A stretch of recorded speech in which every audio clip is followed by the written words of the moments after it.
And then Asa's clearly seeing her, because Asa always like disassociates, and she's like seeing Maki in the past with Daigo and with her friends, and then she sees Emity sitting next to her, and she's clearly thinking about her friend. It's like, maybe this should be my teenage friend. Maybe this should be the person that I keep around for the rest of my life.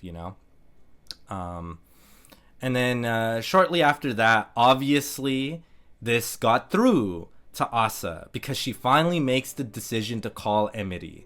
And Emity, still not over it. She's been crying all day. She has been upset. Like, even in her text message, she's like, you don't even have to reply. Just know that, like, my mom's gonna apologize. I'm making the school apologize. Everyone's gonna apologize to you. I am so sorry. And then when she calls Emity, she just tells her that she's sorry and that she doesn't hate her, and that if, like, hey, can I just talk to you about my parents sometime? And I'm gonna be real, I cried. Such a good, powerful scene. And again, it kind of points back, and a little bit after, you see that Maki has clearly kept that letter from Daigo years ago of pretty much telling her, hey, like, you are the reason why I breathe. You're the reason why I'm still here. And again, slight callback earlier, which I think it's a very small detail, but I think it's worth pointing out that Maki told her, and she was right. She was right to say there is nowhere for you to be alone in here. So she chose to call Emity and just start crying. Like, she's bawling, really. Like, she's clearly, like, crying. And she is clearly comfortable enough with Maki. Asa's clearly comfortable enough with Maki to just cry, with knowing that she can just hear her. And again, but knowing that she's going to respect her feelings and not make her feel bad, and that they're her own, and that she's just kind of allowing Asa to deal with her own emotions. Which again, like I pointed out before, Asa really, Maki was ultimately right that she needs to be careful on what she tells this really young woman, because she's leaving a strong impression on her for the rest of her life. Little does she know that she's like, that is true, but in a good way. She is clearly the most positive influence that could ever exist in Asa's life, And that, again, she's right in what she's saying, that anything I say to her will affect her for the rest of your life. But she never bothered to think for a second. It's like, well, can I have a positive impact? She's more worried about doing damage, that she's not even acknowledging the good that she is doing for this kid that needs help more than ever at any stage of their life. It's so good. I really like this episode a lot. And I enjoyed it a bit. Do you have anything to say? Anything to add? I think I covered most of it, so. Yeah, no, I got a thing to add. I thought the voice actress for Asa did a really good job in that scene where she's crying. Yeah, it really sounded like someone who was crying, and I was like, wow, that was good. Yeah, mostly because it was like very muted, where it's just like she's trying to talk, she's trying to have like a conversation, but you can tell that she's like breaking down. Yeah, and I thought that was good. Yep. All right, well, really, my main thing that holds me back from like really being emotionally connected is that I don't know the friend very well, and we haven't really like we know about their friendship. I'm not going to say it's like not set up at all, because they're they set up this friendship that they have. But like I wasn't too concerned if the friendship continued or didn't continue. Like either way would have been like a fine emotional conclusion to me. But I did like that they rekindled. That was nice, at least. That was a nice scene, at least. But I feel like it would have been a nice scene either way. Yeah. Because I wasn't too connected with them actually being friends or not. Which is my only thing, where it's just like I wish that they delved more into the friendship beforehand, so like I would actually be invested, where I'm like, no, don't stop not being friends. That would make me sad. I think for me personally, the reason why I felt really connected to this character isn't necessarily the character themselves, but it's the parallel with Daigo. And clearly, and again, they showed the notes of what Daigo had written, and then we go through a little bit of the text messages with Emity, and it's obviously not the same of saying that I wouldn't be able to breathe if it wasn't for you. But a lot of the text messages are obviously showing that Emity really cares for Asa and really values their friendship, so much to the point where she's like, she is going to hell and back to being like, I'm gonna get everyone that knows to apologize to you, and it's their fault. Because like Asa kind of like blew up, and she's kind of a little bit in the wrong of how she reacted, but she doesn't care. She just like really doesn't want to lose this friendship. And again, there's the parallel that Maki tells Asa, that I think it's important to have someone in your life that has known you since you were a teenager. And obviously Maki is already past that, but Asa is still like is about to be in this stage of life where she may either have that or never have that again. And in that way I cared, because I was like, I don't want her to lose this person, because Maki clearly is like very reserved. And even before this point, I'm pretty sure it was Emily that was texting her all those times, and it took a while for Asa to start getting back to her, you know. And they were like clearly like barely starting to rekindle that friendship, just for it to be torn away almost instantly. And again, the parallel with Daigo and her seeing them in like this weird memory flashback that Asa is having, and then as soon as she's describing Maki's describing her relationship with Daigo, clearly that's how she feels about Emily, because Emily then shows up with her in this weird dreamscape with her, you know. And that's where my connection comes from, I suppose. And again, that's why I cried. I thought that was a really good, powerful scene, and I think it was set up really well. Well, I didn't cry because I'm not a pussy.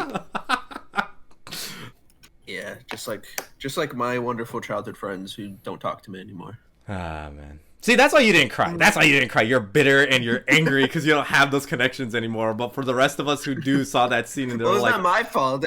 Like, you know, I actually did think about this when I was watching the scene of just like Emily like keep on like texting her like over and over again. It's like, oh man, my friends wouldn't do that.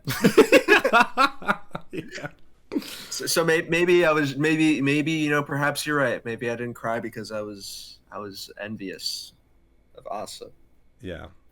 I really enjoy these characters a lot. I love them. I love like almost every character that has been introduced on screen that has had some like main presence, like some significant presence. I think I love all of them. They're all great.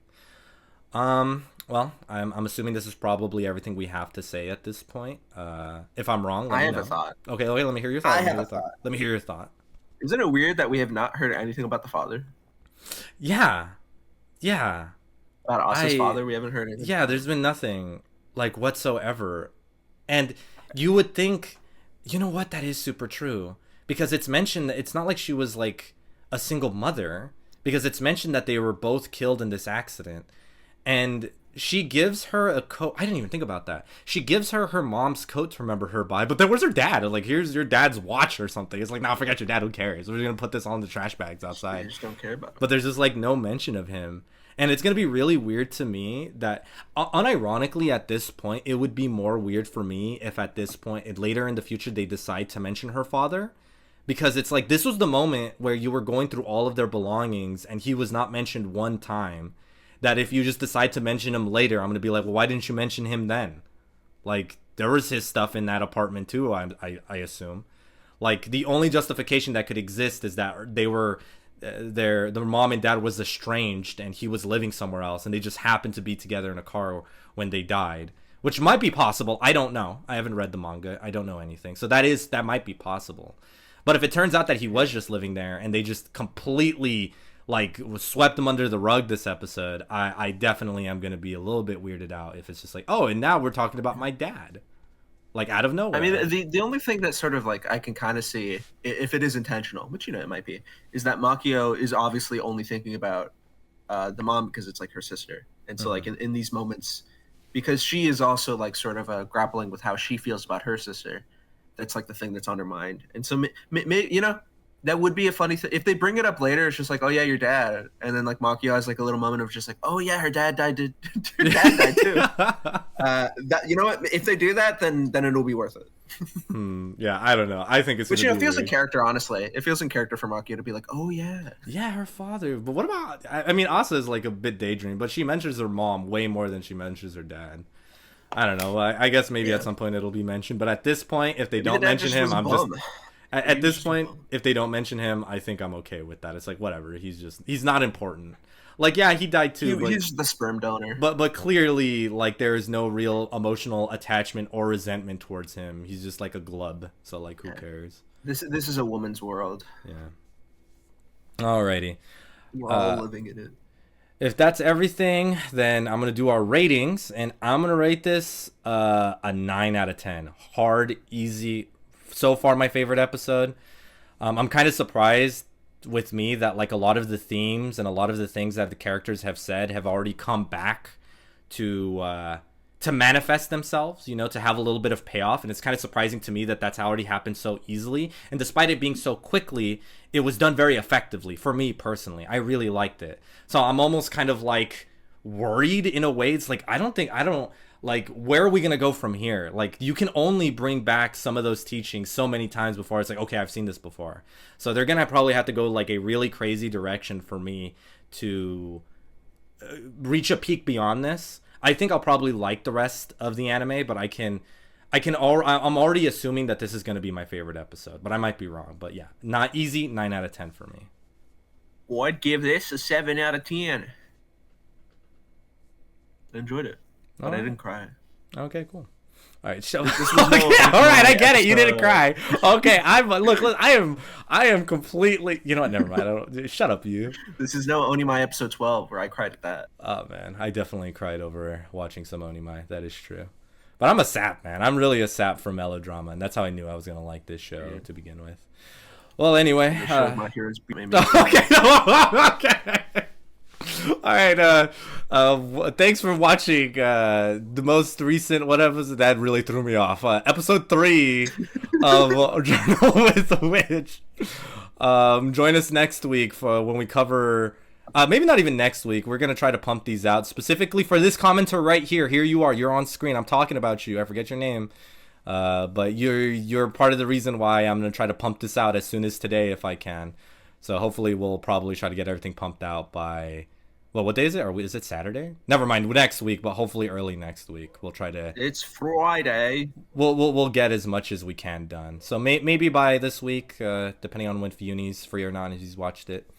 But yeah, join us. Makio will get pregnant. Join us next episode when Makio gets pregnant in episode 4.